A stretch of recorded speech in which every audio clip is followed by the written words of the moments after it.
SIR চলছে জোর কদমে। এবার এসআইআর এর আতঙ্কে, এসআইআর এর চাপে অসুস্থ হয়ে পড়লেন এক বিএলও। আপনাদের সামনে রাখবো সেই খবর। এসআইআর এর কাজের চাপ, সেরিব্রাল স্ট্রোকে আক্রান্ত হয়েছেন তিনি, এমনই অভিযোগ পরিবারে। সেরিব্রাল স্ট্রোকে আক্রান্ত হয়ে হাসপাতালে ভর্তি করা হয়েছে বিএলও তপতি বিশ্বাসকে। কাজের চাপেই অসুস্থ হয়ে পড়েন ওই বিএলও। তিনি অঙ্গনওয়াড়ি কর্মী। অসুস্থ বিএলওকে কাজ থেকে অব্যাহতি দেওয়া হয়েছে। আজ অসুস্থ বিএলওকে দেখতে হাসপাতালে যান এসডিও। বারবার বলেছিলাম মনে হয় ওকে দিয়েন না, তার সত্ত্বেও জোর করে বলছে না দিলে চাকরি বলছে যে কাজের টাকা দিতে, কাজ না করলে অঙ্গনারী মাইনার পাবেন না, বন্ধ হয়ে যাবে।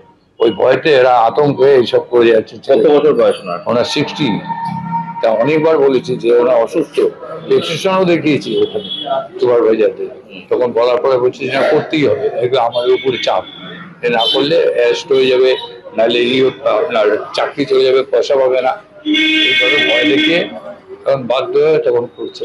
তারপরে বলছে আমারও শরীর খারাপ হয়ে গেছে ওর পিছন পিছন ঘুরতে ঘুরতে, যে ও এখানে এখানে যাচ্ছে, আমি ভয়ে ভয়ে ওর পিছন পিছন যাচ্ছি। আবার ওর আর্থ্রাইটিস বাতও আছে, তারও ওষুধ। এসআইআর কাজের চাপ থেকে কি? প্রচন্ড চাপ, প্রচন্ড। রাত্রে ঘুমাতে পারে না, রাত্রে 11টা নেই, 12টা নেই, 2:30টা নেই, সবসময় ফোন করছে তাড়াতাড়ি আপনি পাঠান, মানে স্ক্যান করে পাঠান, স্ক্যান করে পাঠান। এসআইআর এর কাজের চাপেই অসুস্থ হয়ে পড়েছেন ওই বিএলও, এমনটাই অভিযোগ করছেন বিএলওর স্বামী। চিকিৎসক কি বলেছেন, ওই বিএলওর শারীরিক অবস্থা কেমন দেখুন।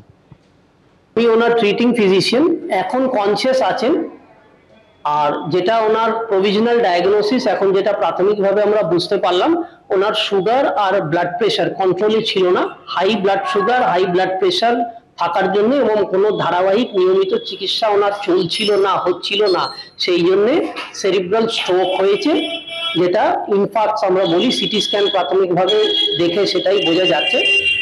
যা দরকার ওনার প্রেশার আর সুগার কন্ট্রোল করার জন্য, আর সাপোর্টিভ ট্রিটমেন্ট আমরা করছি, আর ফার্দার যেগুলো দরকার আরো কনফার্মেশনের জন্য সেইগুলো করাচ্ছি। এই সময় পেশেন্ট কনসিয়াস আছেন, কিন্তু ওনার ডান হাতটা একটু অবশ ভাব উনি বলছেন, যেগুলো সেরিব্রাল স্ট্রোকের পার্টলি ইনিশিয়ালি ইনফার্ক্ট হলে পরে এই লক্ষণ দেখা যায় অনেক সময়। এসআইআর এর চাপে বিএলওর অসুস্থ হওয়ার যে অভিযোগ, তা নিয়ে রাজনৈতিক চাপানুতর তুলবে।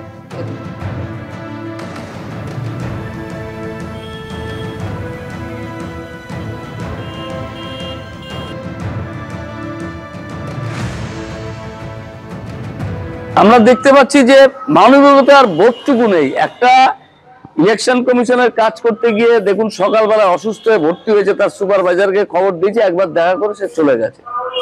তাহলে দায়ভারটা কার? এসআইআর কাজ করতে গিয়েই অসুস্থ হয়েছে। আপনারা শুনলেন ওনার স্বামী, ওনার দেওর প্রত্যেকেই অভিযোগ করছে যে বাড়িতে রাত্রে 1টা 2টো পর্যন্ত টেনশনে কাজ করছে, যে কি হবে, করতে না পারলে কি হবে, যদি চাকরি না থাকে, যদি জেলে ভরে দেয়। এই যে একটা আতঙ্ক সৃষ্টি করে দিয়েছে যে তারা তাদের কাজ ভুল হলে তাদেরকে জেলে ভরে দেবে। শুধু জেলে ভরে যাদেরকে তাড়াবে তারা, যার ভুল করলে তাকেও জেলে ভরবে। ফলে স্বাভাবিকভাবেই সকলের মধ্যেই কিন্তু একটা আতঙ্কের সৃষ্টি হয়েছে। যারা বিএলও 2 তারা তো মানুষ, তারা তো অন্য জগতের লোক নয়। অসুস্থ যদি কেউ হয় তো ডাক্তার দেখবে। এসআইআর চলাকালীন যদি কেউ অসুস্থ হয়, তার সঙ্গে এসআইআর এর কি সম্পর্ক? আর তাকে তো ট্রিটমেন্ট ডাক্তার করাবে।